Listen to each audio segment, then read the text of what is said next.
Japan থেকে বাবার চিতাভস্ম ফিরিয়ে এনে শেষকৃত্য সম্পন্ন করতে চান নেতাজি কন্যা।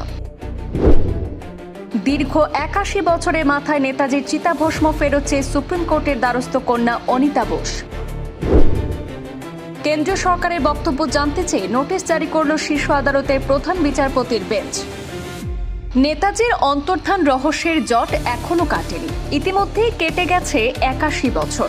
১৯৪৫ সালের ১৮ আগস্ট তাইওয়ানে বিমান দুর্ঘটনায় নেতাজি সুভাষচন্দ্র বোসের মৃত্যু হয়েছে বলে অনেকে মনে করেন, আবার তা মানতে চান না অনেক নেতাজি বিশেষজ্ঞই। এই অবস্থায় জাপানের টোকিওর রেনকোজি মন্দিরে রাখা নেতাজির চিতাভস্ম ভারতে ফেরাতে চেয়ে সুপ্রিম কোর্টের দ্বারস্থ হলেন নেতাজি কন্যা অনিতা বসু পাফ। জাপান থেকে নেতাজির চিতাভস্ম ভারতে এনে শেষকৃত্য সম্পন্ন করতে চান তিনি।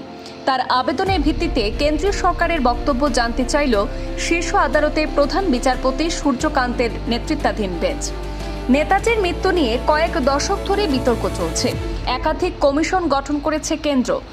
শাহনওয়াজ কমিটি এবং বিচারপতি জি.ডি. খোলসা কমিশনের বক্তব্য, তাইওয়ানের তাইপি বিমান দুর্ঘটনাতে নেতাজির মৃত্যু হয়। পাল্টা বিচারপতি মুখার্জি কমিশন এই তথ্য গ্রহণ করেনি। ২০০৬ সালের মে মাসে তদন্ত রিপোর্ট জমা দেয় তারা। সেখানে বলা হয় ১৯৪৫ সালে বিমান দুর্ঘটনায় নেতাজির মৃত্যু হয়নি এবং রেনকোজি মন্দিরে রাখা চিতাভস্ম নেতাজির নয়।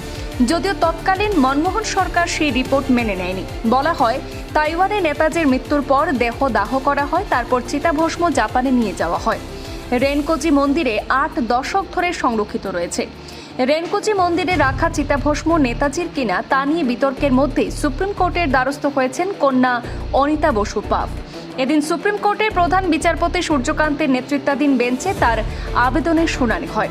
অনিতা বসু পাফের পক্ষে শীর্ষ আদালতে সওয়াল করেন আইনজীবী অভিষেক মনু সিংভি।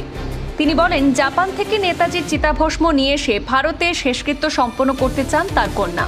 আর এই আবেদনের ভিত্তিতে কেন্দ্রীয় সরকারের অবস্থান জানতে চেয়ে নোটিশ ইস্যু করেছে প্রধান বিচারপতি সূর্যকান্তের বেঞ্চ। এখন কেন্দ্র কি জবাব দেয় সেটাই হবে লক্ষণীয়।